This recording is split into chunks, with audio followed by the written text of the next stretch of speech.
Je suis persuadé que tu as totalement oublié le Grand Prix de Chine 2009. Et pourtant, il s'agit de la course qui a débloqué le compteur de l'une des plus grandes écuries actuelles en Formule 1. Comme je le disais, on est en 2009 et en 2009, la Formule 1 passe de ça à ça.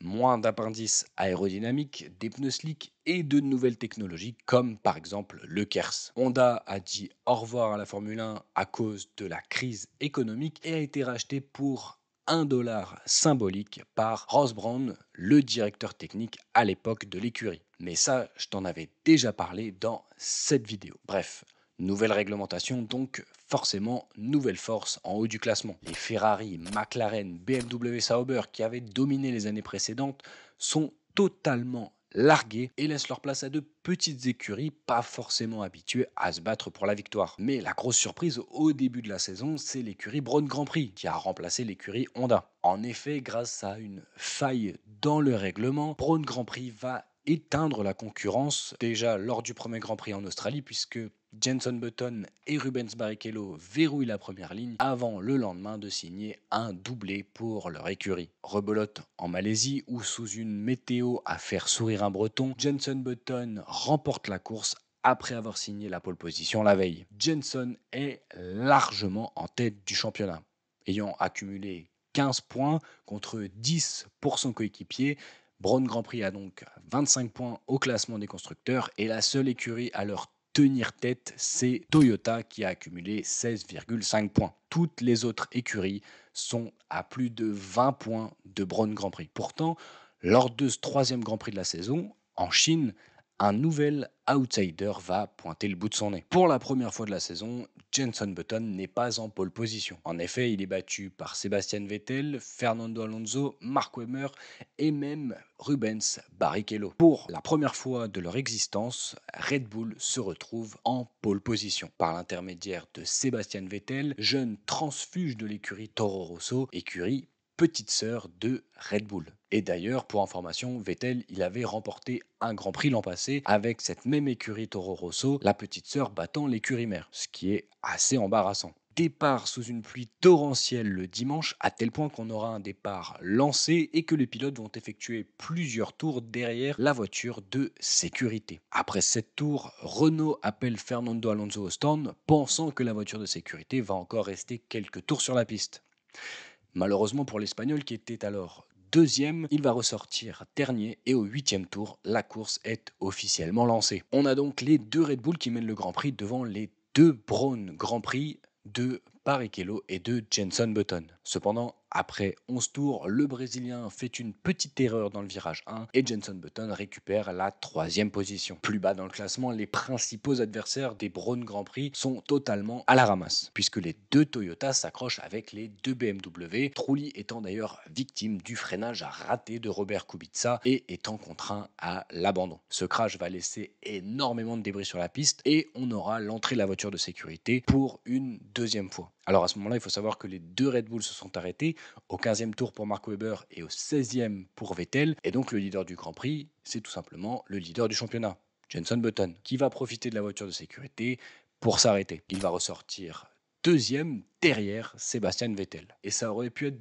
2 positions de gagné pour Button. En effet, il y a eu un gros coup de chaud chez Red Bull. Buemi, pilote de l'écurie petite sœur Toro Rosso, ne voit pas Sébastien Vettel sous les trompes d'eau et l'harponne. Alors, heureusement, la Red Bull n'a pas de dégâts, contrairement à la Toro Rosso qui est obligée de repasser au stand. Heureusement, plus de peur que de mal pour l'Allemand qui reste en tête à la reprise de la course. On est au tour 22 et le classement est le suivant. Vettel devance Button, Mark Webber complète le podium virtuel et vient ensuite Kimi Raikkonen, Lewis Hamilton, Rubens Barrichello, Heikki Kovalainen, le coéquipier de Lewis Hamilton, et en 8e position, Sébastien Buemi. Mark Webber fait alors tout pour récupérer sa 2e place. Et après quelques tours, Jenson Button fait une erreur à l'épingle et craque sous la pression de l'Australien, qui se retrouve à nouveau 2e. Bon, ça va durer que quelques virages parce que lui aussi est surpris par les flaques d'eau sur la piste et il sort juste avant la ligne droite de départ arrivée. Jenson Button arrive pleine balle et il reprend la 2e position. Mais à nouveau, ça va durer que quelques virages, car Weber est plus rapide que l'anglais et au prix d'un magnifique dépassement, il retrouve définitivement la deuxième position de ce Grand Prix. L'Australien s'échappe et Button ne le reverra plus. Et si vous pensez que la course est terminée, eh bien pas du tout. Il reste encore un arrêt pour tout le monde et c'est un arrêt qui peut tout changer. Le leader du Grand Prix, Sebastian Vettel, passe une dernière fois au stand au 37e tour et il ressort 3e derrière Weber et Jenson Button. Les deux doivent encore s'arrêter. Mais c'est pas un argument qui va arrêter Sebastian Vettel puisqu'il se retrouve rapidement dans la boîte de vitesse de Jenson Button et il le passe, récupérant la première position du Grand Prix une fois que Mark Webber s'est arrêté. Maintenant qu'il a effectué son dernier arrêt au stand et qu'il mène largement le Grand Prix devant Mark Webber, eh bien il suffit de ramener la voiture à la maison. Plus facile à dire qu'à faire puisque beaucoup de pilotes vont se faire surprendre, notamment Nico Rosberg à la fin du secteur 1, mais ce sera rien comparé à Adrian Sutil qui va perdre le contrôle avant l'épingle à la fin du secteur 1 et fracasser sa Force India à 2 tours de l'arrivée. C'est le stress chez Red Bull qui sait qu'elle peut débloquer son compteur de victoire. L'aventure a été débutée en 2004 et l'écurie a été quelque peu ridiculisée par la victoire de Toro Rosso en Italie l'année dernière. C'est l'écurie sœur qui gagne avant l'écurie mère, ça n'a aucun sens. Cependant, eh bien celui qui a remporté la victoire pour Toro Rosso, comme je l'ai dit, c'est Sébastien Vettel. Et du coup, Red Bull compte dans ses rangs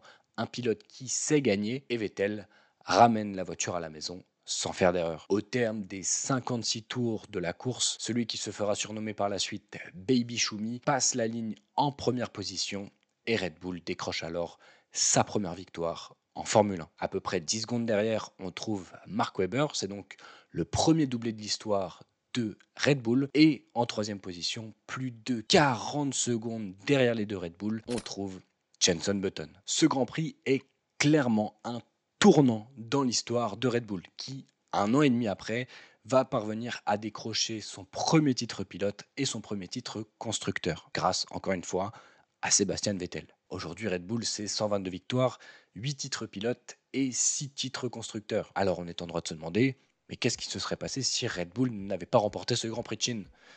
Nul ne le sait. Mais une chose est sûre, une machine à gagner est née et l'écurie va jouer les premiers rôles pendant plus de 15 ans. J'espère que cette vidéo t'a plu, si c'est le cas, n'hésite pas à la liker, pense également à t'abonner pour pas louper la suite. Dis-moi en commentaire si tu te souvenais de cette course et cite-moi pourquoi pas une course que tu penses que tout le monde a oublié. En attendant, on se retrouve prochainement pour du nouveau contenu sur la Formule 1. Ciao.